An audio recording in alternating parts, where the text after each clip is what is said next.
Welcome, everyone. We are so excited to launch our fall lineup of live sessions today after our month of rebroadcasts in August. The webinar will begin shortly and will be recorded. We invite you to connect with the campaign for grade level reading on social media. On Facebook, like the page Campaign for GLR. On Twitter, follow the account at Reading by Third. And on LinkedIn, subscribe to us at Campaign for GLR. Please use the hashtag Learning Tuesdays and tag us to tweet anything you learn from today's webinar, and we'll be sure to retweet. We encourage you to share your questions, reflections, and observations on social media. The webinar will begin shortly, and it will be recorded and shared with you afterwards.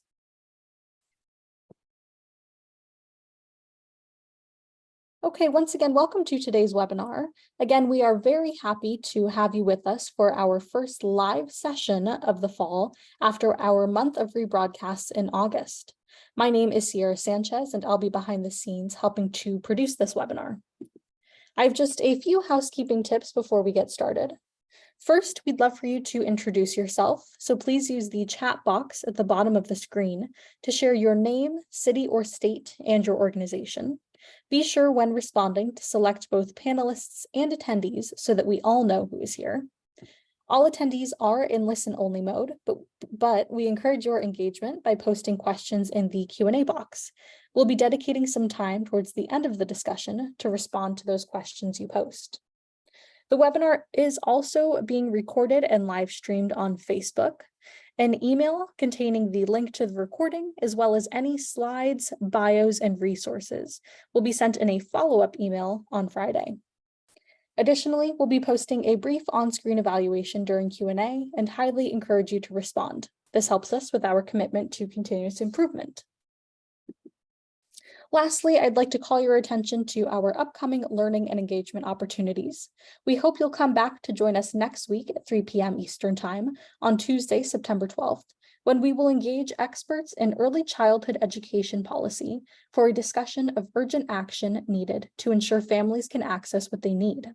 Then on Tuesday, September 19th, we have an exciting doubleheader with our peer exchange at 1 p.m. Eastern Time, focused on strategies for two-generation learning, our second in a series with our partners at United Way. At 3 p.m. that day, join us for a deeper look at data that we will touch on today, exploring what it shows about the stalled progress, along with a few bright spots among the detrimental indicators. Come back for a Funder to Funder on the 26th on the ways in which the city of Flint, Michigan is banding together to improve health and well-being for kids. We'll be sure to add links and information in the chat box. Registration links will also be posted, and we hope you can join us. And joining you now is John Gompertz, Executive Fellow with the Campaign for Grade Level Reading. Thank you and enjoy the webinar. Hello. Hi, everybody, and thanks for joining us today.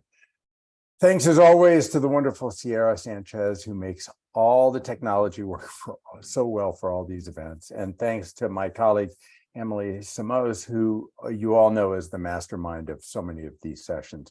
Emily is going to join us later in the session when we get to questions and comments from the audience. We're excited to be back with you and to kick off this fall lineup with a session revisiting two sessions from last fall when we introduced both the National Partnership for Student Success and Engage Every Student. These are two initiatives coming from the U.S. Department of Education that are designed to respond to the significant learning loss associated with the disruption caused by the pandemic. Our session today includes both leaders from the Department of Education and from prominent tutoring and out-of-school and summer learning organizations. We'll have a chance to look back at the progress made in this first year of operations and plans to sustain and deepen the impact of these national initiatives in the new school year and beyond.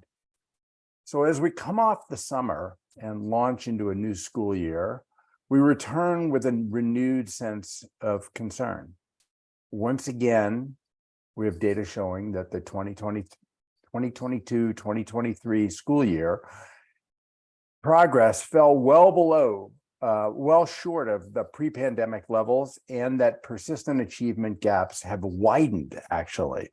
Before we dive into our discussion with our expert panelists today, I want to take a few minutes, just a couple minutes, to review some of this data from research experts such as NWEA and the Education Recovery Scorecard that have recently released reports sharing the data demonstrating both the depth of the learning loss that we have experienced and demonstrating the urgency of highly effective responses. Sierra, if you can start sharing those slides, that would be great. It's no secret that there was substantial learning loss associated with the pandemic. It is also not a secret that the impact of learning loss was felt most heavily in marginalized communities, hitting especially low-income kids and kids of color. Now, I'm sorry about the slightly blurry graphic from NWEA, but it's helpful to look at because this plots the months of schooling required to return to each group's pre-COVID achievement levels. Consistent with overall averages, here we see that more learning time will be required to catch up even to that pre-COVID achievement level in math compared to reading, and for middle schoolers more than elementary students. Now, comparing across groups, estimates for Black and Hispanic students are generally larger than those for other groups, typically by a month or more. It's important to emphasize that these estimates here show the months of schooling required to return students just to the pre-pandemic status quo, which we all agreed was not good enough. So that gives you a sense of what an important and urgent task this is. Now, more recently, we've seen data that indicate the learning recovery is not moving as quickly as we would hope. Here's the map from the Education Recovery Scorecard, which shows significant community-wide disparities in learning loss, with far higher numbers of red and yellow dots, indicating much higher rates of learning loss in reading and in math. And not surprisingly, there's a direct correlation to red dots and higher populations of students eligible for free and reduced price lunch, with green dots in areas with much smaller populations of these students. Further, the kinds of disparity we saw in the initial impact on learning are being continued and replicated in the recovery. Once again, there is a gap that falls largely along income lines, and young people of color living in marginalized communities are struggling, and in some cases falling further behind. Now, look, I live in Washington, D.C., and the Washington Post just published data yesterday, which is really instructive here. Learning recovery is not as strong as we'd want generally, but the learning gaps are actually growing, not shrinking. So that's the reality that we're dealing with. Now, look, it's easy to paint a very bleak, even borderline hopeless kind of picture. But while we're deeply concerned about learning loss and about the pace of recovery and the distribution of recovery to date, we're not going to fall prey to despair. There are also hopeful signs that communities are coming together and rallying around learning recovery. There are new partnerships between schools, parent organizations, and communities, and there are lots of places where recovery is moving at a swifter pace. We want to look at some of those bright spots. So, for instance, if you look at this slide shared by our colleagues at the Council of Great Center, CCSSO, let's just say, Council of Chief State School Officers, during a webinar last December, we see that states are specifically prioritizing tutoring and out-of-school time learning as key strategies. If you look at that cool slide, it's a great slide. And the word tutoring, all we see is the ing, but whatever about that. It's tutoring and accelerated learning. Out-of-school time are the biggest investment areas and key strategies. And that is what we're going to be talking about today. Now, look, we're going to be doing a much deeper dive on this specific data on September 19th. So look for more information about that session in your inbox soon. I hope you plan to join us for that. We'll also be exploring lots of these efforts over the course of the fall. Today, we're going to start in with a check-in on two major Biden administration initiatives: the National Partnership for School Success student success, and engage every student, both of which are designed to create the conditions for accelerating learning recovery. Both have seen substantial activity and progress since their last launch last fall. Today, we'll hear from leaders at the national level with people in national, state, and local organizations that are working hard so that those big initiatives pay off with new activity, new engagement, and most importantly, with real learning and positive development for young people, especially those young people who are growing up in fragile and marginalized communities. Got a big and wonderful set of leaders with us today. So I want to briefly introduce them, and then let's get into it. Please note, as always, there are more detailed, we could read bios forever, but we're not going to. There are more detailed bios linked in the chat. And just a reminder from what Sierra said, please post your questions into the Q&A, and we will get to them not only at the end, but if you have a question as we're going along, post it in there and Emily will flag it and we'll incorporate your question right into the conversation. So we have two people from the Department of Education, as these are Department of Education administration initiatives. First, we have Maureen, but we're going to call her Mo today because that's what she said to do. Maureen Mo Tracy Mooney, who is a senior advisor in the Office of Planning, Evaluation, and Policy Development at the U.S. Department of Education. She's going to talk about progress made on the National Partnership for Student Success. And we're also lucky to be rejoined by Sharonda Witter, who is Out of School Time Partnerships Fellow with the U.S. Department of Education. Sharonda is going to talk about the progress made on the Engage Every Student initiative. After hearing about the administration's perspective from Mo and Sharonda, we'll turn to a panel discussion among representatives from some of the major national partner organizations who are going to speak to the impact of these initiatives on their work and in communities. So we have my friend Gigi Antoni, who's the Vice President of Youth Development at the Wallace Foundation. She's going to talk about the philanthropic perspective and about how the research that Wallace has supported has been enhanced by these federal initiatives and how these federal initiatives have been informed by that research. We're also fortunate to have representatives from what I think of as the best-in-class tutoring programs out there today. Lindsay Dolce is the Chief Advancement Officer with AMPAC, which runs one of the largest AmeriCorps-powered tutoring initiatives and is a supporting champion of this NPSS, National Partnership for Student Success. Lindsay is a member of the all-star team of GLR Learning Tuesdays faculties, and we're happy to have her back with us today. Dee Nelson is the Chief Knowledge Officer with Reading Partners, another leading national tutoring program for kindergarten through fourth grade students that deploys AmeriCorps members and community volunteers. Reading Partners is also a supporting champion of NPSS. Brian Jaffe is another star of Learning Tuesdays, back for an encore engagement. He's the Project Director of Education and Youth Development with AASA. That's the Superintendent's Association. Brian will share his perspective on the ways in which school districts have been encouraged to invest and partner to expand programming for students. And finally, we're excited to introduce Shauna Rosenzweig to the GLR network. Shauna is the president of Campfire, a leading youth development organization that has seen growth thanks to federal programs. And she can share examples of what growth looks like on the ground in local communities. And we are very fortunate, late breaking news, that Shauna has rallied her colleague from Alaska to join us. So we'll have Mel Hopper joining us as well from Alaska.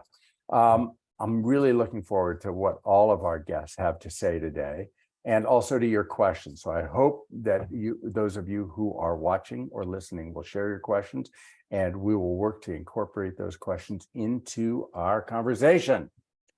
So Mo, let's start with you and a reflection on NPSS. First of all, I hope you're coming. There you are. I'm here. Welcome to GLR Learning Tuesdays. Thanks so much for joining us. Thanks for having us. It's a great crew you've assembled here. Yeah, it's good. We're going to have a good, fun conversation. So let's be fair to everybody. Let's take a moment and relocate folks in what NPSS is and what its objectives are. Awesome. So I'm going to start sort of at the beginning and be brief.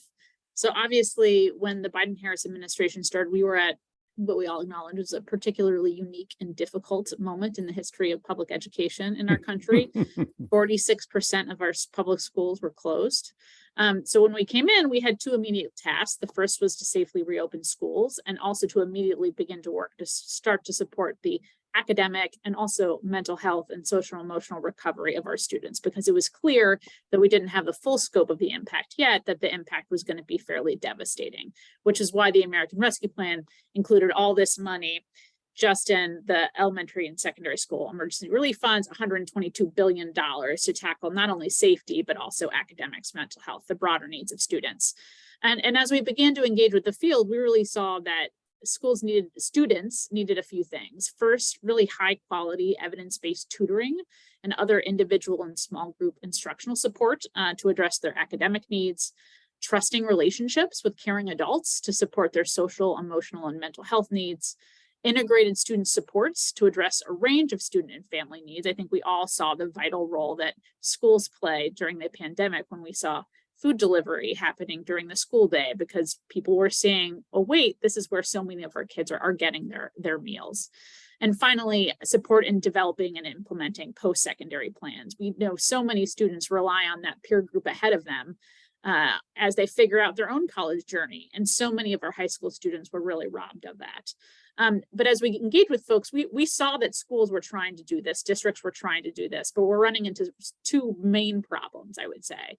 The first being staffing shortages, a shortage of people due to the tight labor market, and also some people with high risk, seniors, others not yet feeling comfortable re-engaging.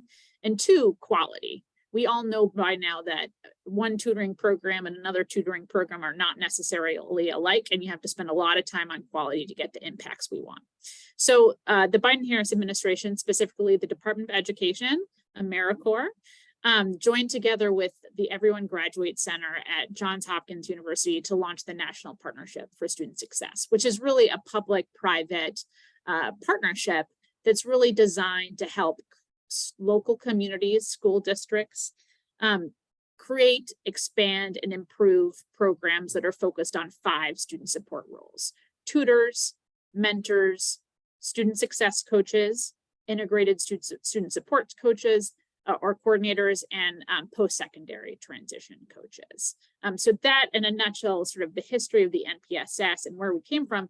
And we very excitingly have been joined by over 150 supporting champions, which is what you're seeing here in the background. So proud to have really leading organizations like some of the folks on the call, as well as City or many, many others that you can see before you, join us in this effort. And these sort of networks are what's helping the NPSS really come alive. Awesome. You mentioned 5 roles. Yeah. Can you say why you're maybe click through those again quickly, and then say why those 5 roles feel so important to you right now? Yeah, and let me just remind you what they are. If you click to the next slide, you can see them here. So we really took an evidence-based approach to this, as we all should be doing now. Tutoring, lots of focus here, given the data that you just reviewed in terms of months of additional learning time needed. A meta-analysis of high-quality tutoring programs found that these programs yield consistent and substantial positive impacts on learning outcomes, with an overall pooled effect of about 5 months of learning. So that's why we're all laser focused on high dosage tutoring. Student success coaches, we're focused on, these are, you can see your description here. It's also described often as a kind of a hybrid tutor mentor role. These coaches, which I know AmeriCorps and you have a lot of familiarity with, provide one-on-one tutoring, small group instruction, as well as that social and emotional skill building that we know is important. And here as well, the evidence shows that schools that partner with student success coaches are up to 2 to 3 times more likely to improve in English and math assessments. Those students that spend more time with student success coaches show that they improve on social, emotional, academic skills. And we've also even seen that it is a really powerful strategy for addressing our educator pipeline. So through AmeriCorps' data, we've seen that 52% of our AmeriCorps alumni student success coaches are currently working in the educator workforce. And they're also substantially more individuals of color than our non-AmeriCorps student success coach pipeline. So obviously, as we address shortages, very focused on the pipeline and diversifying it. So student success coaches are a strategy there as well. Our wraparound supports coordinators are really bringing into the school building those critical additional supports to both students and their families, whether that's health centers, more mental health supports, social service providers, after school programs. And we know how important it is to meet those needs of students in order for them to be successful. Post-secondary transition coaches, increased rates of both college enrollment and persistence. And then we're all familiar with how important mentors can be. Our young people who are facing life challenges but have mentors are more likely to aspire to attend and enroll in college, report participating in extracurricular activities, more likely to take up leadership roles. So we looked at that set and really said, okay, let's put together a suite of roles that are critical, not just to addressing the academic needs of students, but really support their broader well-being as well. Well, awesome. One question, one little follow-up here. When we see these, in these columns with different colors, it makes them feel like sort of different things. But I think we could probably also agree that they're very much braided. Like an initiative might have 2 or even 3 of these kind of qualities in it. Is that right? As we think about what's actually happening in communities, who may not think in these pillars, they may be doing more than one of these things at the same time in the same program. Yeah, that's right. I mean, I think we tried to design something that was nimble and responsive to the needs that communities themselves are identifying. So there's no NPSS tutoring program that comes in and gets implanted on a community. A school says these are the needs that we're trying to address, and what the NPSS does is provide technical assistance and support in creating and expanding those programs. And that could look at different ways. A few ways. It could look like providing them with our voluntary quality standards for each of these roles, so they really know what the research says about what a high quality student success coach program looks like, or what a high quality tutoring program looks like. Right. In other places, it's really doing matchmaking on the ground between a school or an after school provider that really wants a strong mentoring program or a strong tutoring program, but can't find the people it needs. And NPSS is actually successfully, through our network of partners that you just saw, helped bridge some of those local conversations that are establishing partnerships at the local level, so that the people are matched with the schools, the out-of-school time providers that need those additional supports. Yeah, fantastic. I think when we hear from our Lindsay and Dean especially, they're going to say, yeah, we're sort of in the academic tutoring category. But these people who are doing the stuff that we're doing are actually sort of student success coaches as well, and maybe in some instances play a mentoring role.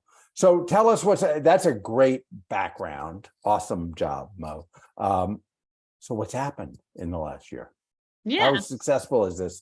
How do you know? What are the indications that more young people are accessing these various flavors of support, including relational supports? And what are you seeing? Yeah, so if you want to go to the next slide. So first I'll say there's some exciting data coming out very soon, which I sadly cannot share, but is exciting in Nice terms tease, of nice tease, well done. No problem. In terms of both where we are and our progress towards the president's big goal of having an additional 250,000 caring adults in these roles by summer 2025. So we'll be talking about that, as well as schools that are engaged in, for example, tutoring.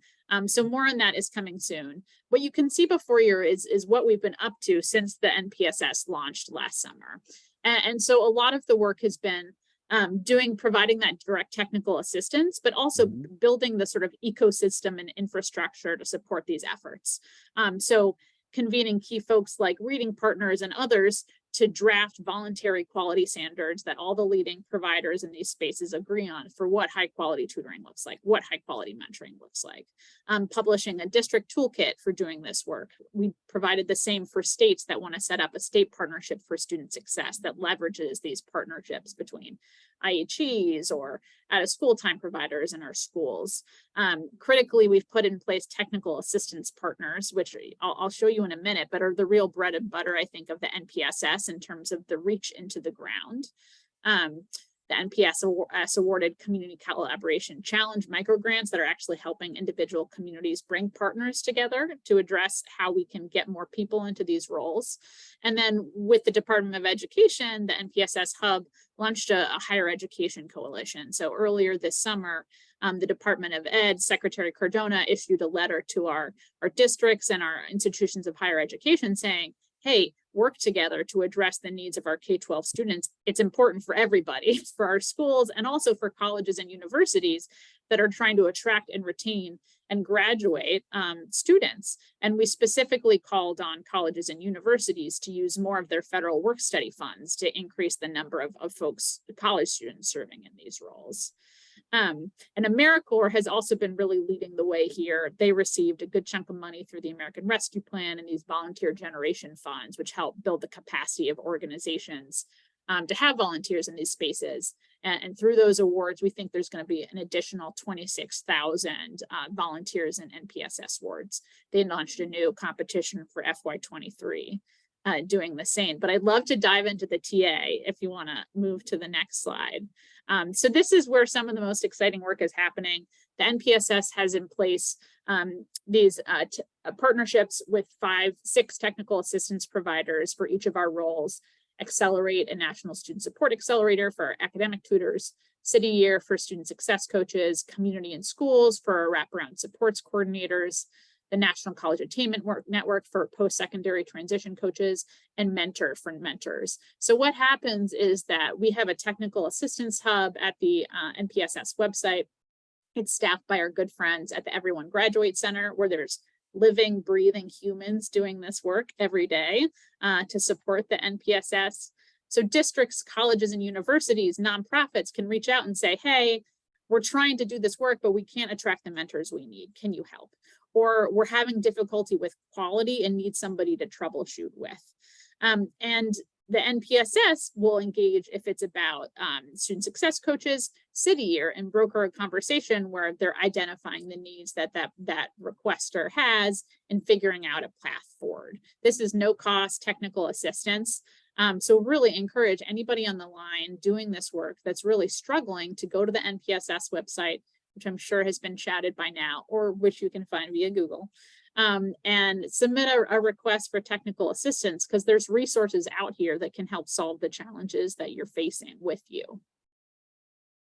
That's super helpful. So you can't tell us what's happened, but because you're teasing that, but I can't provide you numbers to clarify. But give us a little sense of, I mean, what I see here is a fabulous structure, a really good idea, a fabulous structure, really great stuff. Can you tell us a little about what's actually happening? The goal here is to generate 250,000 more caring adults by the year 2025. We're a third of the way. I mean, if we stand on our tippy toes, we can kind of see 2025. How are we doing? We're doing well, John. I feel you trying to eke information I'm not allowed to share out of me, which I appreciate as a good facilitator. We're excited about the progress we're making and excited to talk more about it very soon. But I think the great is a lot of the work of the last year, keep in mind, so the president had this call to action in the State of the Union last year. We launched last summer. And in the time since then have built this incredible network of organizations with over 150 supporting champions.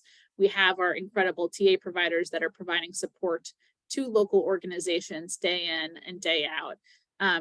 It's exciting work. I think What we need to make sure happens is that everybody on the ground who is doing this work and can feel really alone in it. We know that, right? The challenges our schools are facing are really overwhelming. There is support out there, but we need to make sure that folks know about it.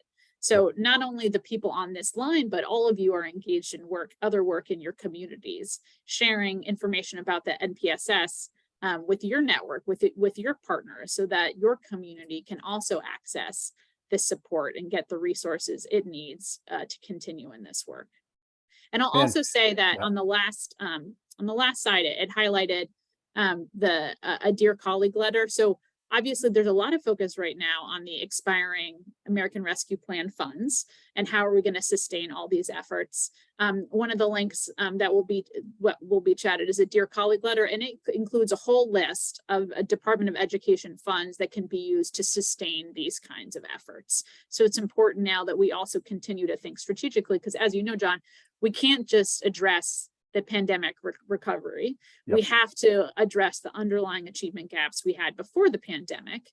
We shouldn't just be dropping all of this work when we get back to recovery, right? Like we need to continue to build on the lessons we're learning here to accelerate students' learning and their mental health. Great.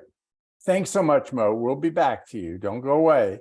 But Sharonda, can you join us? And what's your sum about engage every student if we can? So, hey, thanks for joining us again. It's great to see you.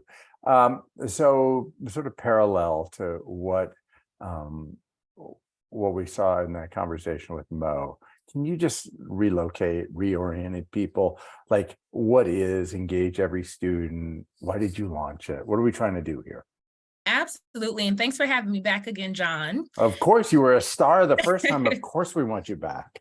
So the U.S. Department of Education made a bold call to action back last summer on July 14th to launch the Engage Every Student initiative. And this call to action put forth by our fearless leader, Secretary Cardona, acknowledges the value and impact of high quality after school and summer learning programs to support students holistically as they explore their interests and have opportunities to engage with their peers and caring adults, many of which are those highlighted by the National Partnership for Student Success, as well as the initiative ensuring that every student has the opportunity nationwide to engage in those programs if they desire to engage in those programs. And so next slide, please. The department is pleased and thrilled to be doing this work in partnership with our 5 amazing partner organizations, which include AASA, the School Superintendents Association, which you'll hear from Brian a little bit later, as well as the After School Alliance, the National Comprehensive Center at Westat, the National League of Cities, and the National Summer Learning Association. And collectively, we're all demonstrating what we know is the key to ensuring that all students have opportunities to engage in high quality after school and summer learning programs at the state and local level, and that is intentional cross-sector collaboration and partnership. Awesome, great. So talk a little, Mo told us she couldn't really tell us, she'd have to kill us all, or she told us thing, but tell us a little bit about your sense of the impact of it, engage every student over this first year. Absolutely. And next slide, please. So just as a background, this initiative was launched with insight from one of our partners, the After School Alliance, and their America After 3 p.m. report, which is disseminated every 5 to 7 years. And so from the most recent report, we learned that 25 million students across the nation were not engaged in programs, that wanted to be engaged in programs. And so we know that this is due to an array of barriers, including lack of transportation, or there not being programs in their community for them to engage in. And so we also know that the unmet demand has grown in this most recent report from the previous report. And that number shows that for every child or student that's engaged in a program, there's approximately 4 that want to be in a program that are not. And so that demand has increased from year after year. And that's where the initiative, why it was launched. And we're working to close this gap by changing the way that we think about and approach cross-sector partnerships, and by finding new ways to bring the most promising learning innovations to scale so that every student has the experiences and support they need to thrive. So this delta between who's interested and who's accessing out of school time learning opportunities. This slide is particularly after school. Does that delta fall along the same kind of income and marginalized community lines that the education achievement, the sort of academic achievement disparities fall? So there are some parallels, and we're so grateful again to our colleagues at the After School Alliance as they've released the overall America After 3 p.m. report, but they've also released a series of special reports that looks at different populations.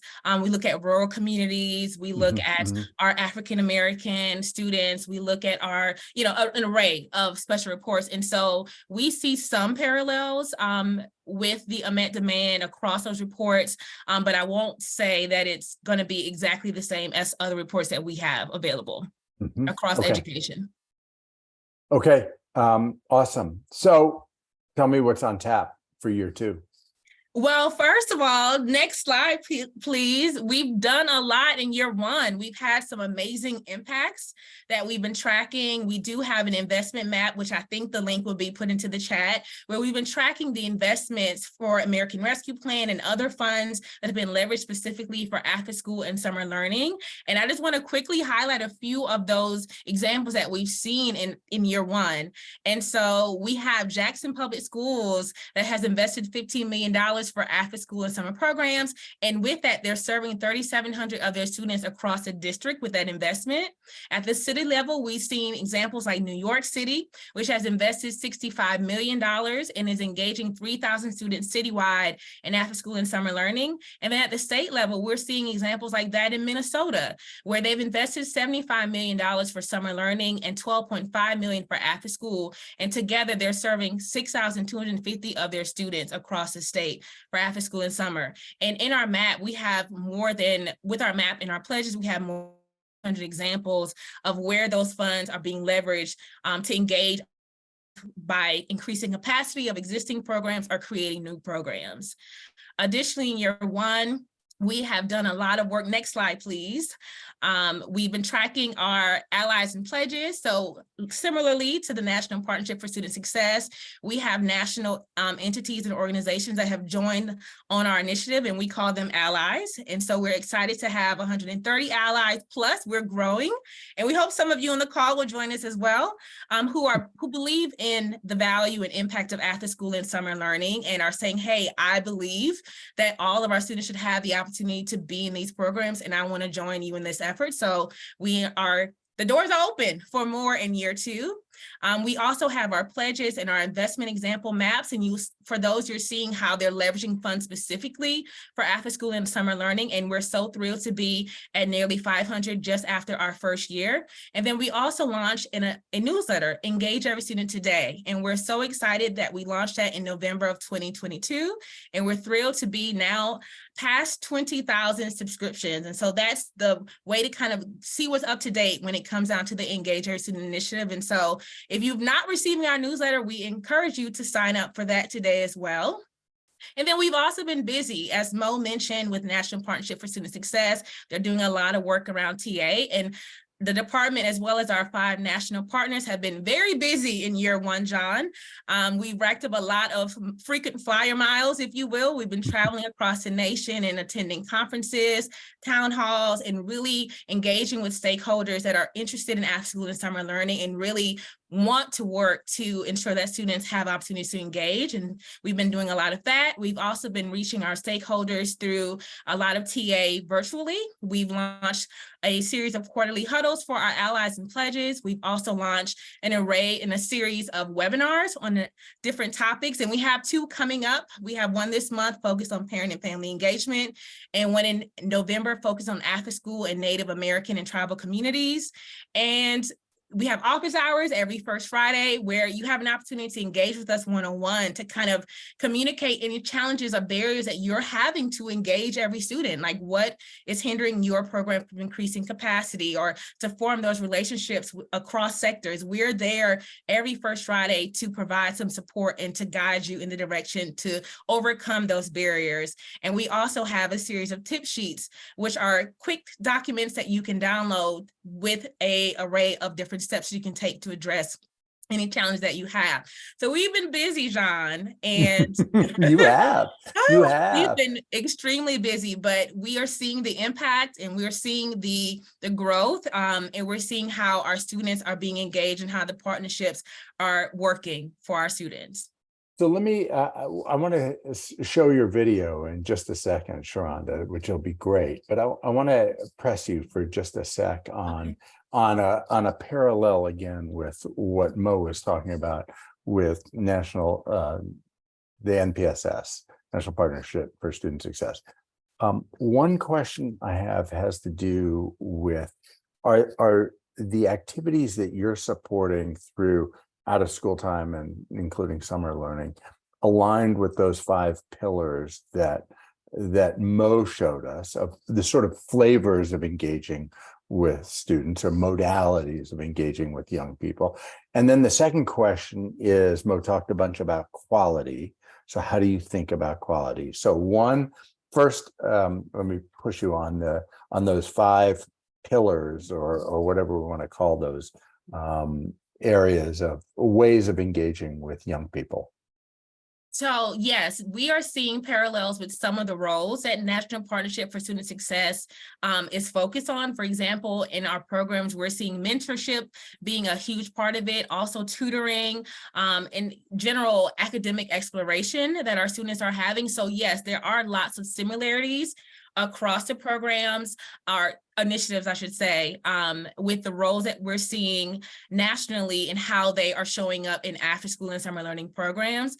And then in regards to quality, we're so grateful that we have an array of folks in the field, particularly, for example, the National After School Association, that has created some core competencies and quality standards for after school and summer learning. Our partners at the After School Alliance and NSLA are doing the same thing for after school and summer programs. And so we know that at the state level, our state after school networks are really working with the context of their particular state to define quality for their state and to provide training through their conferences and webinars, et cetera, to ensure that we are able to create programs that are address the whole child and are of high quality. And so that's what the initiative is about. It's about ensuring that students have access to high quality programs during after school and summer, for sure. Fantastic.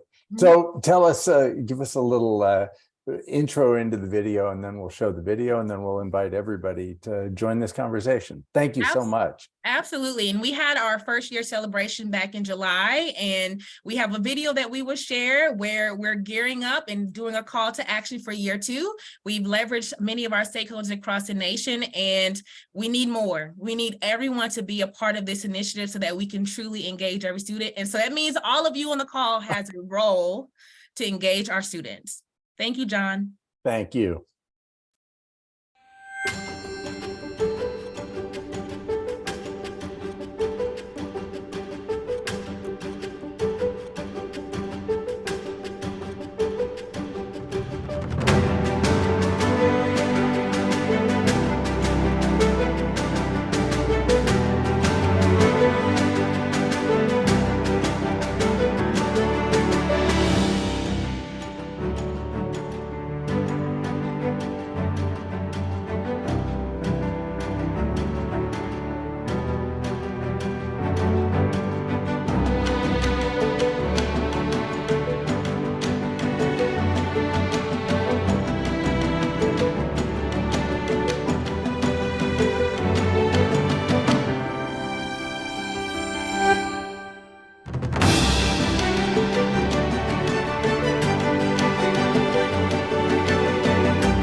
Fantastic.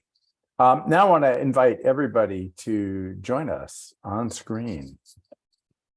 Possible? I'll give everybody a sec to get here from wherever they were. I know they were paying attention. So I'm going to start with my buddy Gigi. We worked together closely when I was at America's Promise. It's very fun to see her again in this setting. Gigi, I'm curious about how you think about the evidence that you all have developed over time through your supportive research, and how what Sharonda was just talking about is influenced by that research, and what makes you curious and what makes you hopeful about this whole venture. And Gigi, come on screen here. Yeah, exactly. Come on, off mute. I'm muted. Oh, there we go. And let us see you. Let us see you. I can't. Oh, there you did. Okay. All right. Great. Thanks. Wow. Thanks Hi, for John. joining. It's great to see you, and I'm so glad to be here. I just got to say, I love the film that we just saw, and I just, I was really struck by, where in education today do we hear that for every kid that we have engaged, there are 4 waiting for the opportunity to engage. It's such an amazing opportunity for us to bring kids back to school, engage them in ways that are really, really meaningful, and support them in environments where they can learn. So I really love that. I just want to say, yay, Sharonda, that was a wonderful video. And That's great. I've seen that statistic before, but for some reason, it really hit me today how important that is. And I think that what we have seen is a really interesting way that communities have taken what we know are evidence-based practices in out of school time and made them real in their communities. So, we know that if we want to see the needle move for kids in out of school time, we have to have high quality academic instruction, and we have to have high quality engagement. And we have to do that through partnerships in our community. And that's where we have seen the needle move for kids, is when those elements are, focused on.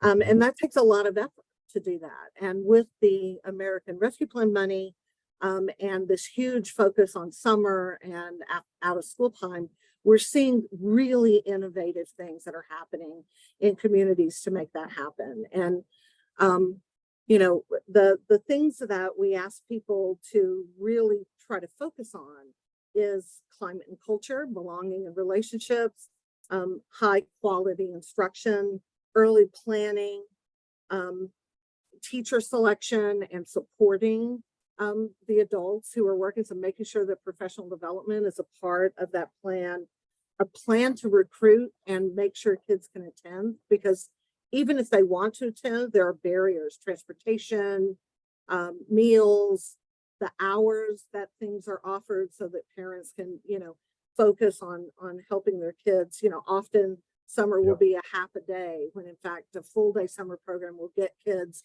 to come and stay and engage in doing that. Partnerships are really key. And so I'll give you some examples. For instance, in Seguin, Texas, we saw a partnership with a community college and a school district to provide really great, in STEM, experiences for kids. So although the folks in the school district, a very rural community outside of San Antonio, Texas, the adults in the community didn't have the passion and the skills to do that, but their community partner did, and they brought young people in, and kids were programming drones. They were, having experiences that they would not have had typically in school. We saw, we've seen this focus on climate and culture, where schools are bringing in culturally relevant folks from the neighborhood, community-based organizations who plan with school districts to meet curriculum standards and core subjects. In Oakland, for instance, they worked with 6,000 9th and 10th graders who needed to make up credits in order to graduate. And they engaged with their science center, with their Mycelium Youth Network, with a whole slew of community partners where kids didn't come to school. They went to these institutions, and they had a certified teacher there. So the school flipped the switch and it wasn't coming to school. It was coming and learning in the community through the summer. So a lot of really innovative ways of thinking about engaging kids in new ways. And the biggest trend that we've seen is not just offering summer and after school to kids who are struggling, but offering them to all the kids. An entire school district offered summer and after school to every kid in their community by organizing their community partners and providing comprehensive services. So this focus on evidence-based practices. So it's not just academic remediation, it's focusing on mental health, it's focusing on academics, and it's focusing on future thinking. Where do I want to be? What experiences do I want to experience to keep growing and thriving? Fantastic. Hey, Mo and Sharonda, you're welcome to be on screen with us too, and you're welcome to pipe in anytime you want. Brian, I want to come to you now for a second. There's something particularly interesting about superintendents being so enthusiastic about out of school time and summer learning. So, we hear what Gigi just said, and then I think, wow, interesting. Superintendents are super enthusiastic about this. We know what the coin of the realm is, what the outcomes are that superintendents feel responsible for, and yet here you are as a big partner in this non-school time venture. Talk a little about that and how that might apply for people who are listening here who think about the school community partnership. Thank you, John. A pleasure to be back here with the campaign for grade level reading. And thank you to Sharonda and Mo for teeing us up so well. And I look forward to hearing from Shauna and Lindsay and Mel and Dean, everyone else today. Let me just go back a little bit to all of our favorite time. I think the summer of 2020, when the pandemic had just hit and schools were closed. And from there all the way really through that terrible winter of 2021, I was on meetings like this. John, I know you were, and a number of us were as well. And people kept saying, we're going to change things. We're going to do things differently. We're going to not go back to normal. Normal wasn't good enough for the kids we were serving. And we all sat in these. And to my mind, I know there's been a lot of small innovations and lots of people doing really good work, but these are the two biggest swings we've had at really making that kind of change. The National Partnership for Student Success and Engage Every Student, in terms of big national initiatives that are really trying to change what was the status quo and the sort of natural and very sort of super magnetic urge to continue the status quo in lots of ways. And so to bring more caring adults into this space and to engage more children outside of the school day, I think are two of the ways in which we're really trying to change what's happening. So for superintendents, the folks that I work with every day, and as you said, what they're concerned about is the same things they've always been concerned about, which is high school graduation rates, grade level reading, test scores, student achievement, right? Student achievement writ large, how to increase student achievement, how to close those achievement gaps that you mentioned at the beginning of the call as well, from pandemic effects and ones that existed long before that. And what they know is that our students post-pandemic and again before really need those summer and out of school times to continue to spark their love of learning, to stop summer slide in many cases, to sort of connect and bolster the relevance of the school day to the things that kids care about, the future of their own design that they want to make, the career paths they want to shoot for, the kinds of learning they're most excited about. And we know that those adults in the National Partnership for Student Success areas, those 5 things Mo walked us through, those tutors, those mentors, those post-secondary coaches, those are the folks that really inspire kids to want to continue their success in school. They want to go back to junior year and be excited about getting better grades in the STEM program because they want to make the STEM summer robotics team, or they want to make it to this camp, or they want to do these exciting things that happen, especially outside of school time. And school is a way that they can do that. They want to continue their time in the theater, in the sports, and they need to get those GPAs to do that. So all of this out of school time really feeds back into that school achievement funnel that superintendents care so much about. And I'm just grateful to this administration for trying to change what's happening for kids, because we know that their wellness isn't where we want it to be. We know their achievement right now isn't where we want it to be. Their experiences, their connection to others.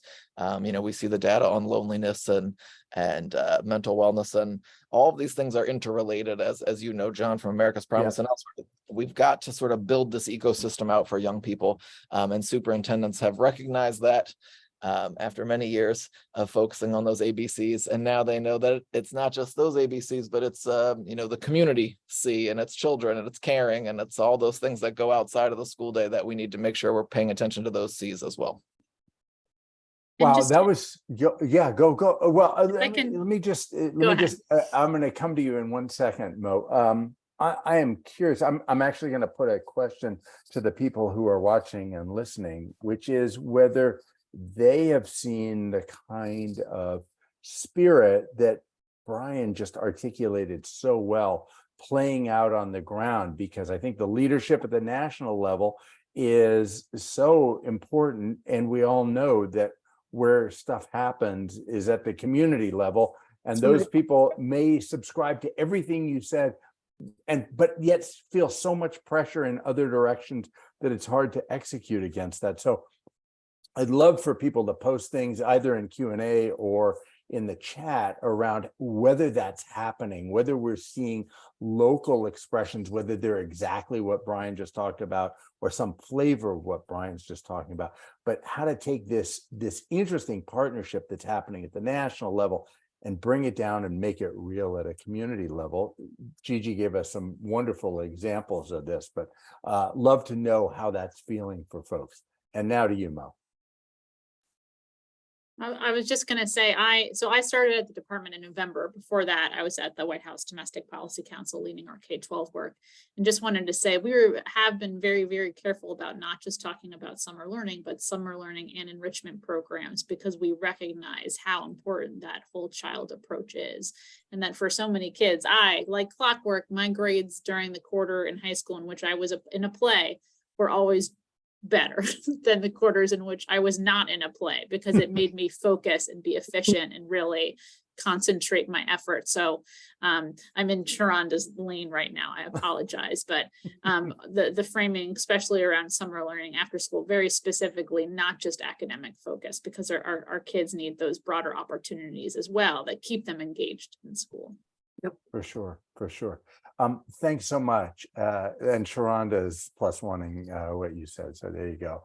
I want to come now to Shauna and Mel as national partners in this venture around engaging more human beings and more programming around out of school time. What have you all seen and experienced, and what do you think about what's going on with Engage Every Student? Shauna, why don't we start with you, and then you can introduce Mel. So I think, in terms of, bringing in a web of support for young people, it goes back to what Gigi was describing, right? Of how do you build a sense of belonging and relationships for young people? And I think it's, as a national organization, really presented an opportunity to say, what is that web of support and what are the different roles that folks can play? I think about as a parent personally, right? Which I have a third grader who, was a pandemic kindergartner and is still recovering on her grade level reading. It is that web of support, right? It's the relationship she's built with the tutor that she works with. It's the relationship she's built at school. It's the after school program. It's, as we're talking about enrichment and summer programs, right? It's seeing the real world examples in her theater camp of why reading is important and why it matters, and feeling encouraged and interested in what she's reading. And so, for Campfire, I think it's given us the opportunity nationally to look at, where are there opportunities to be, building our muscle in tutoring or in, student success coaching, or, is there a role that our alumni can play? As a 100+ year old organization, we're very fortunate to have alumni that span multiple generations. So what role can they play? What opportunity also for young people to be supporting their peers is another opportunity that we've looked at. And again, I think it's really created open doors for new types of partnerships that we may not have thought about previously. And so whether that's a partnership with a university or a college around their work study programs, right? And thinking about different departments that there's collaboration and coordination across our work, or again, opportunities for near peers, or to bring in multi-generational supports. There's a number of ways that, it's been really exciting to see those relationships and that sense of belonging blossom by being able to kind of expand the ecosystem in which we're supporting young people. Mel, I'd love to hear, from your perspective, working for Campfire Alaska, how have you seen that evolve, and how have you been able to expand services as a result of some of the rescue plan supports? Yeah, thanks, Shauna. I'm just so excited about all this conversation today, because I really do think it takes everyone thinking about their role in helping young people advance and succeed in today's world. And, John, I'll kind of touch on a little bit of what you were asking too about what's that look like on the ground for superintendents and principals and community partners like our own. We have been expanding services through the pandemic, and we have an anonymous attendee asking, there's help wanted signs everywhere. What's the likelihood we're going to be able to serve? And I think we also have to be thinking about, who can be youth workers differently. We have an unprecedented number of boomers retiring, but they're not ready to leave meaningful service and meaningful work. We have 16 and 17-year-olds who are looking for opportunity to really make that transition into workforce and college and different pathways into success. And so I think we need to be, one of our strategies have been looking at who can be youth workers and investing in those youth workers differently to expand services. But, to Shauna's point, and I appreciated what Brian was saying about superintendents are incredibly passionate about the outcomes of students. And I think one of the things we've seen for success is it takes a champion from the inside of a school with a community partner champion to really build some not just separate programs that are running separately after school or before school, in school, but we've actually been able to, with the Anchorage School District, create really a hybrid program where we're running a before and after school program in several Title I schools. We have intervention specialists. They're our employees, but they're trained by the school district on academic interventions. They're there for behavioral supports during the school day. They know the kids relationally, they're engaging kids before and after school, but during the school day, they're actually there able to help with academics. They're able to help with the emotional, the behavioral needs that students have. They have a relationship with the family. And I think when you talk about that wraparound service, we've also been working with schools where it's looking at who do they have in their in their network, whether it's noon duties, TAs that could also work a before and after school. So it's looking about sharing resources, not really working from a resource scarcity standpoint, but looking at how can we share resources that can benefit communities. So just a little bit of what we're seeing. That's really helpful. Thank you.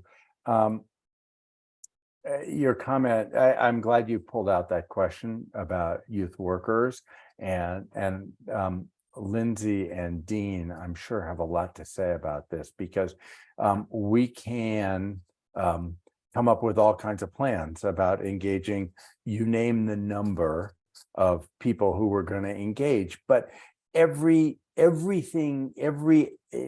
endeavor in this domain is struggling with workforce issues. And I mean, AmeriCorps is struggling to recruit, the military is struggling to recruit, firefighters, teachers, everybody's struggling to recruit. So paying attention to all the conditions of working with young people, and especially the conditions of working with young people who are growing up in challenging circumstances and present in some needy ways, is really, really important. So I want to bridge over now to coming full circle back to NPSS and the some of the tutoring and mentoring efforts that are going on. And Dean, let me start with you and have you talk a little bit about what being one of the champions of NPSS, why you see NPSS as important, and what you're seeing right now on the ground in Reading Partners. Yeah, absolutely, John. Thanks for having me today. It's wonderful to be here with everyone. So Reading Partners' mission is focused on empowering communities, and what that means for us is not doing our work to communities or for them, but alongside them.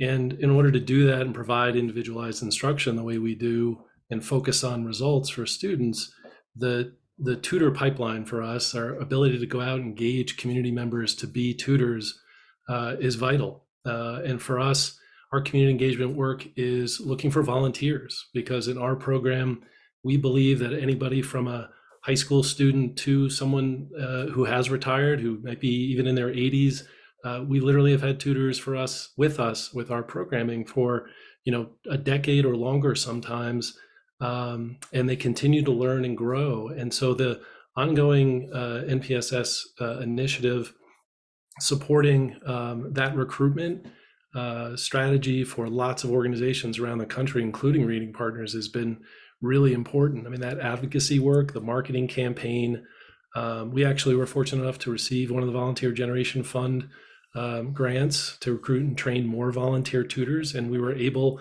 in just the last year, to increase the number of tutors working within our program by about 1,600 tutors.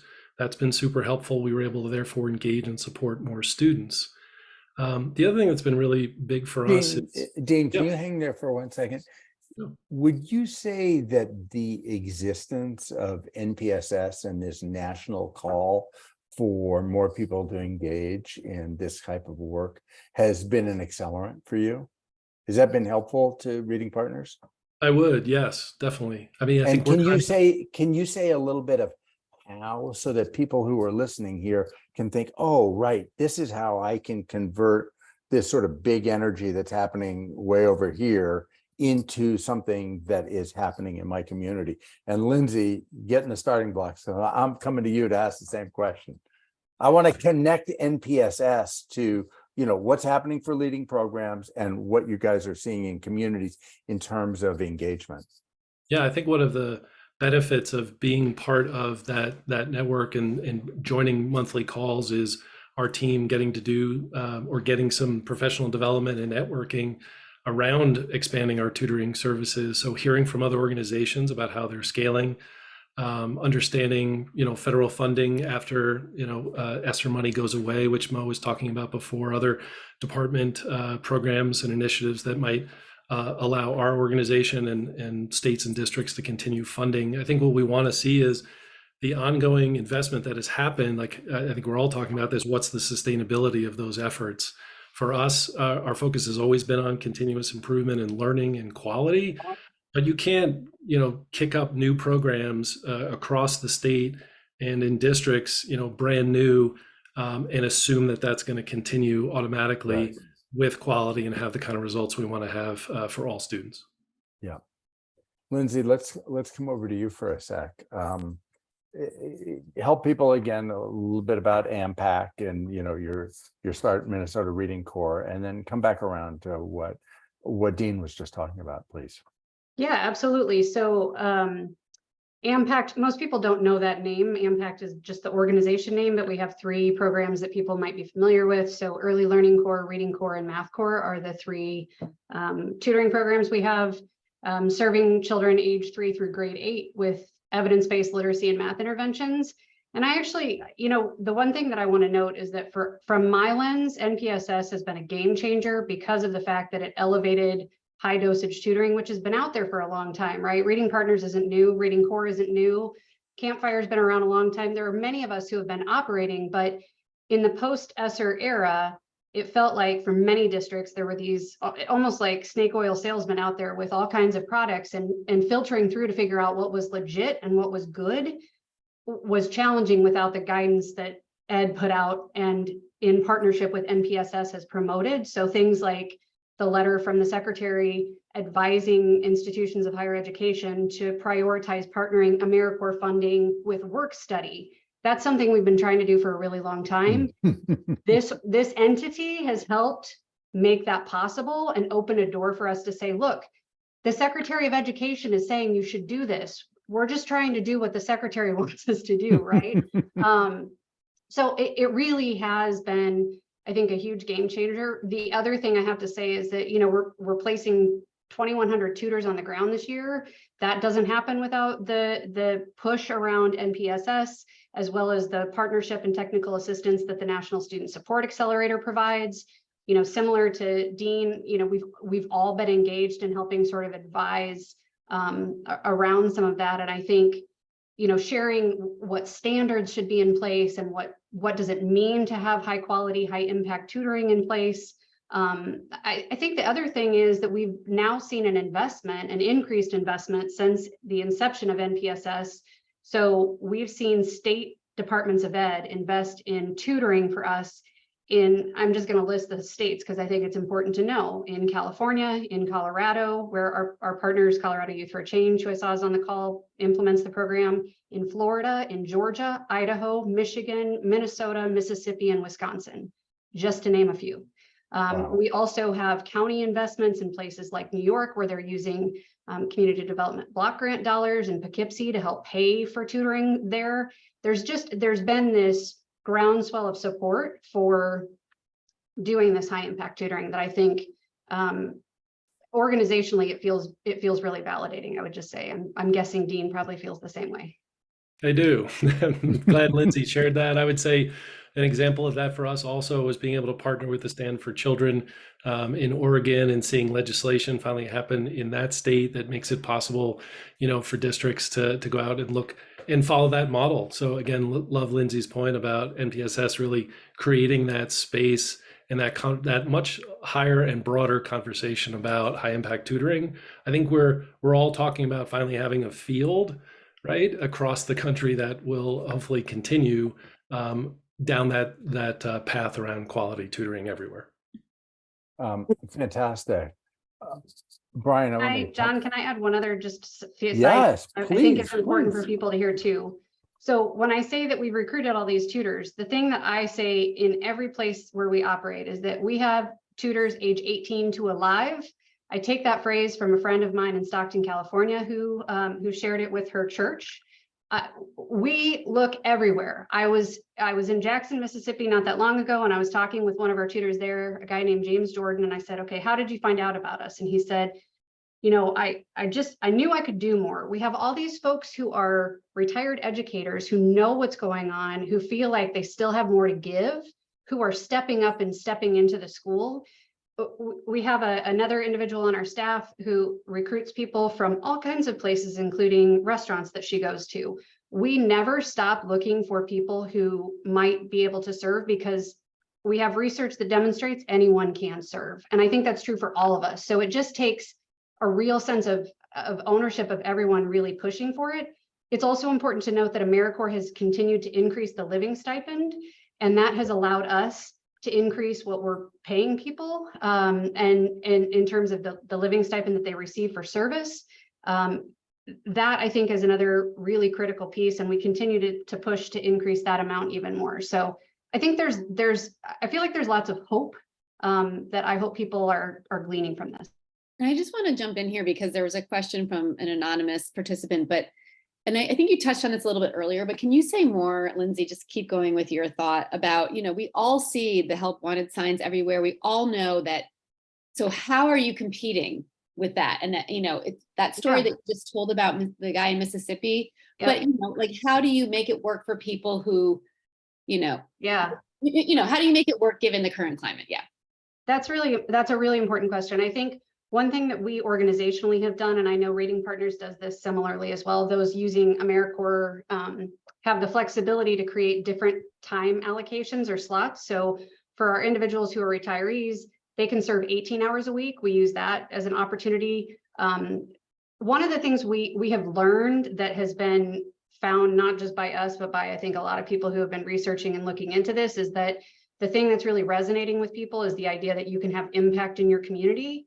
And we recruit very locally. So in Jackson, Mississippi, we are recruiting in Jackson, Mississippi. In Albany, Georgia, we are recruiting in Albany, Georgia. So getting a sense of how you have those community partnerships where you get in front of the faith-based community, you get in front of all kinds of different folks. In Poughkeepsie, New York, we have a local partner who is part of the PTA, and she goes to Pop Warner football games with flyers. We have a contract with her, and she helps us recruit parents who are also an untapped resource in this space, right? It takes everyone to find them, but figuring out how to appeal to them, making sure that the opportunity aligns with what their time sort of looks like, and making sure that you're helping them understand what kind of impact they're going to have, as well as the need in the community, I think is really critical. Dean, I'm curious about that. When you think about people who are operating in a volunteer capacity, what's ringing the bell for those folks? I think that'd be important for people who are listening on this call.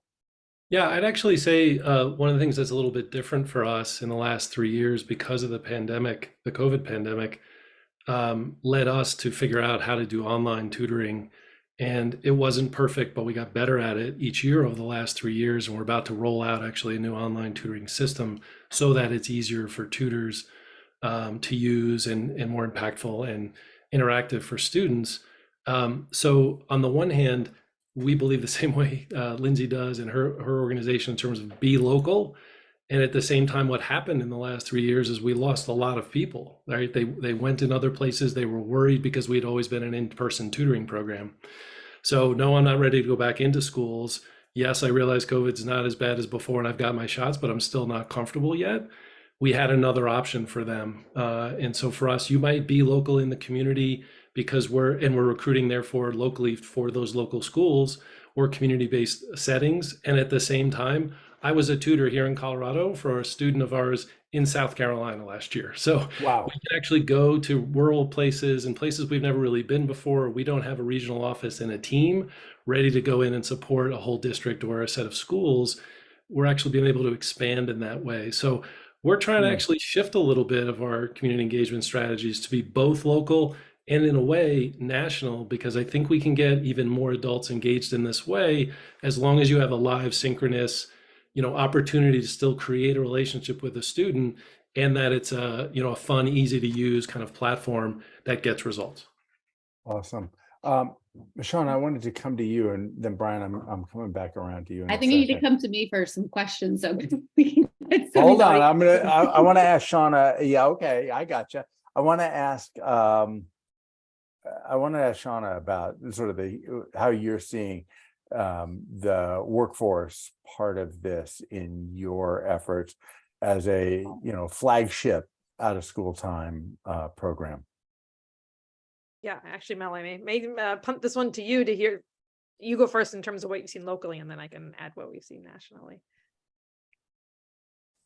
Yeah, I mean, I think I'll add on to a little bit of what I said earlier, where it's really about partnerships and not seeing us in competition with one another, whether it's school districts, out of school time providers, and really sharing resources, but also, I mean, Lindsay said it so well. I love that 18 to living. It's really expanding, again, the lens of who can be a youth worker, who can be tutoring kids, working in partnership with school district. There's so many people that have meaningful skills. Brian, I think said it too, or Dean, one of the two, about the number of, teachers and educators who have retired, but still have meaningful gifts to give to our community of students and youth and families. And I think, again, it's just expanding that. One of the things, and I know one of the comments or questions was how we're, addressing affordable wages and really recruiting and retaining youth workers. And there has been an emphasis as well locally for us to increase wages, but also benefits, health benefits, looking at full-time status versus part-time status. We're looking at flex schedules, hybrid schedules. So again, it's really adapting the fabric of the workplace as well, and looking at work differently. Work culture is a focus, because I always say, yes, we're in the youth development field, but we're really in the human development field. We're focused on people. And if we can't do it for our own staff and our teams, then they can't do it for the kids and the families that they're supporting. So Shauna, anything you want to add there? Yeah, no, I think what you shared is spot on, is that it's really, just as we might talk about a whole child approach, it's taking a whole person approach to our youth workers as well, Yep. right? And Yep. where we've seen examples, where folks have been better able to retain and recruit is exactly what Mel's describing, right? And maybe giving folks an hour for teletherapy each week, right? And that's still paid time, or flexible schedules, or professional development even, right? And helping folks kind of see some new pathways. It's also about representation, right? I think we talked about recruiting from That's right. That's been a key piece as well, both in terms of kind of expanding recruitment, but again, kind of full circle, hearing back from young people, that's the most meaningful piece for them, right? Is to be able to see themselves in that adult, in that near peer that's working in their program, has been huge as well. Yeah, Brian, I'm curious how you react to that across both the tutoring and the out of school time.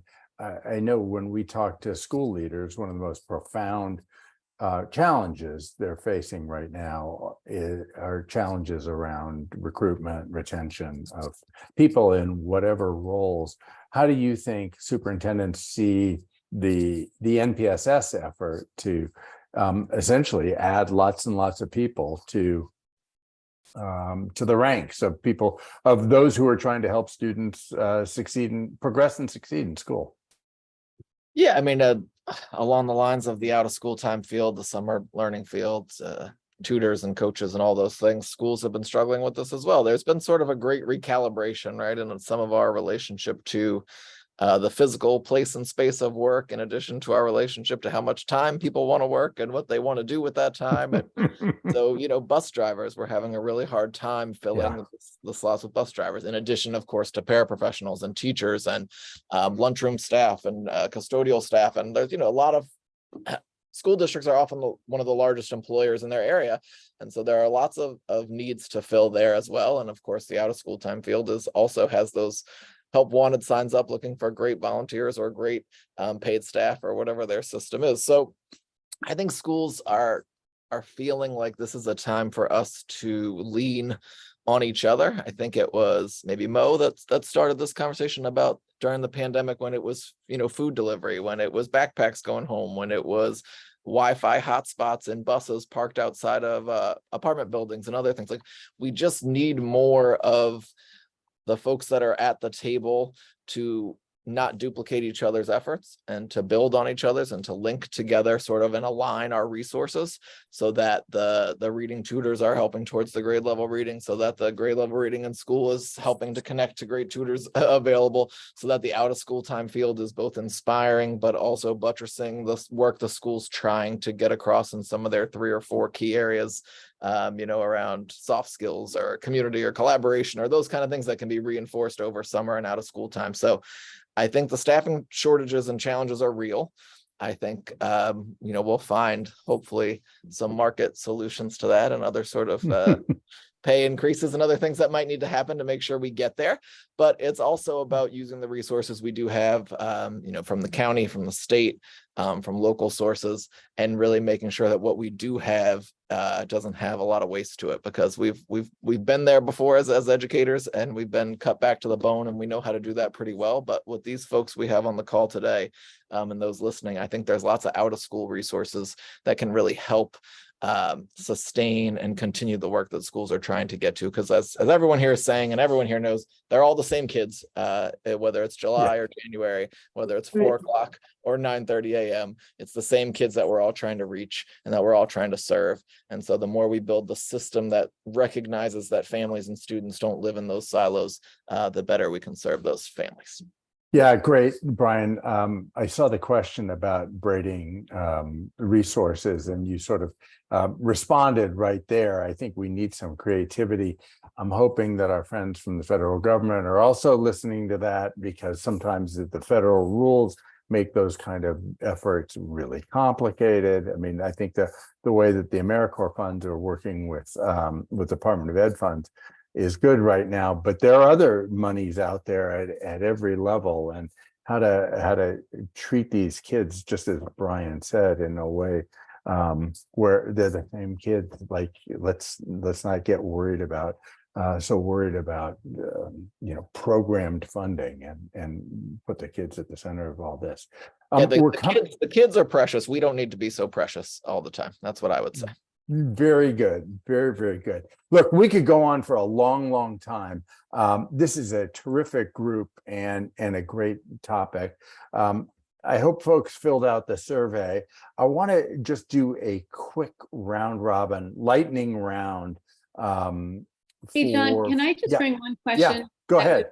So you all touched on this a little bit, Brian, just in your remarks, but so we have Martha Montefiore from our colleagues at Parents for Public Schools, and you've all touched on this a little bit, but I wanted to just bring that out a little bit more because, and Lindsay, you did a great, thank you for answering her question in the Q&A, but tell us how you are working, how NPSS and Engage Every Student, what is the role of parents in all of this? Parents for Public Schools, for example, is in the business of making sure parents know how to essentially hold the public schools accountable and be advocates for public schools. So how are you ensuring parents understand what you're doing to hold your volunteers accountable? How are parents involved in the matching of tutors and you know what I mean? Talk a little bit about the parents in this work.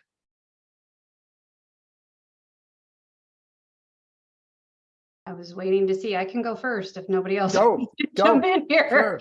I will just mention that so we are often most deferential to the schools that we partner with because it's their relationship initially, but we do a number of different things to ensure that parents feel engaged. The first is we have a letter that goes home at the beginning of the school year to any student who's going to receive our tutoring support. It's translated into 17 different languages to be inclusive. It tells them what's happening and what their scholar is going to be talking about in terms of their tutor. We also then partner with the schools to say, where are the opportunities to have our tutors join you in the evenings before school starts? So if there are summer events or back to school events, the tutors are there in their colorful t-shirts to talk about what's going on. We also have newsletters for parents that go home that do things like around our math work, it talks about reading as well, about some facts, right? Fast facts about who are leaders in this space, trying to help sort of just create ideas and talking points for parents and families. There are a variety of different pieces that we do, but I think one of the biggest things we try to do is engage parents in serving as tutors. That's really one of the things that I think is most impactful because then there's a sharing, but we want them engaged in our work. It just depends on how the school wants us to show up. So that's where we start. Awesome. We have just a couple minutes left.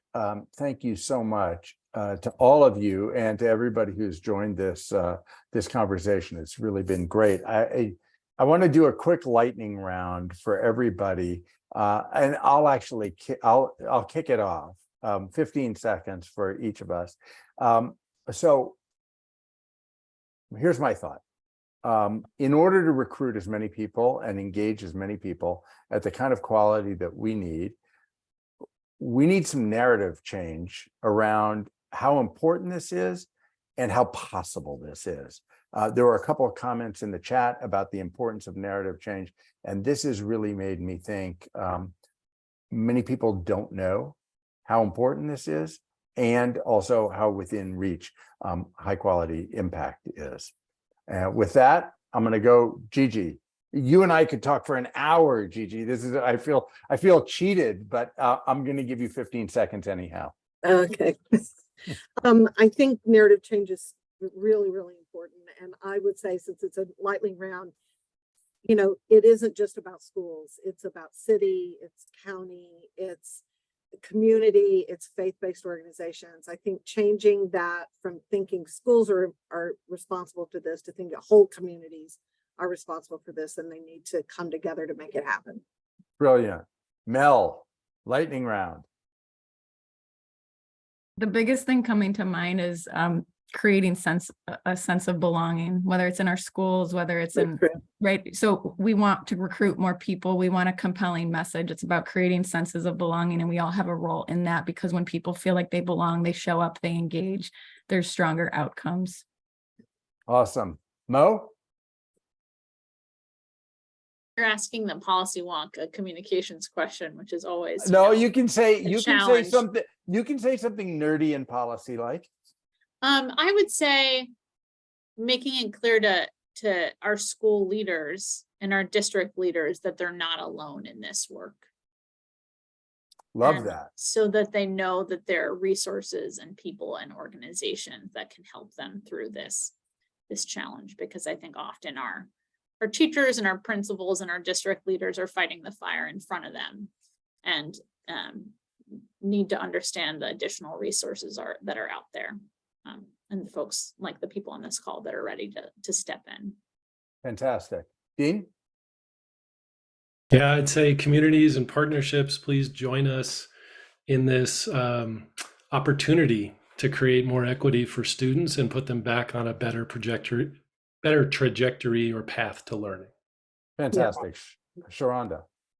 I'm going to say go back to the students. That is why we're doing all of this work, and we should be asking them these important questions and then engaging them in meaningful ways in the design process of the programs that we're creating.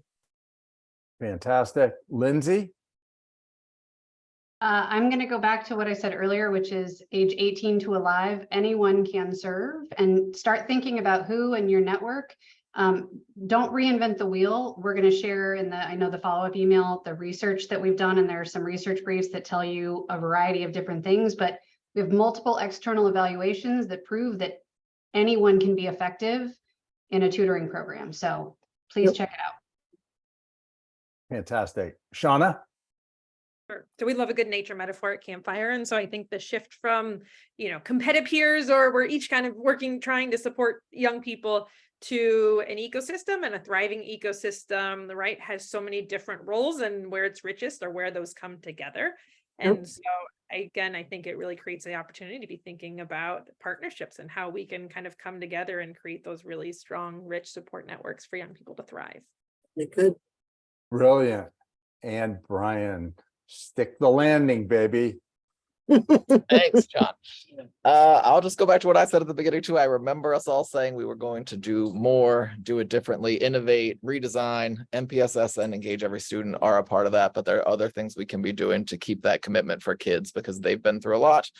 No matter what age they are right now, second graders like mine, or third like Shauna's, or those that are graduating high school that have had a disrupted high school career, we owe them more than they've gotten the past few years. And it's on us to really continue to innovate and redesign on their behalf, to engage every student and to be a part of their success. So we've got to do more and do better, and we're all trying. Wow, you guys are fantastic. Thank you all very much. It was a great, great session. Great engagement from those who are listening and watching. So just a huge thanks to everybody. Sierra put up our future events. So I hope we will see everybody soon again. But for now, thanks so much and have a really, really good day. And I just want to say thank you to John. Your moderation facilitator was awesome. So thank you, everybody. And John, you got a big thank you as well. Thanks, Emily. All right. Take care. Bye. Thank you, friends.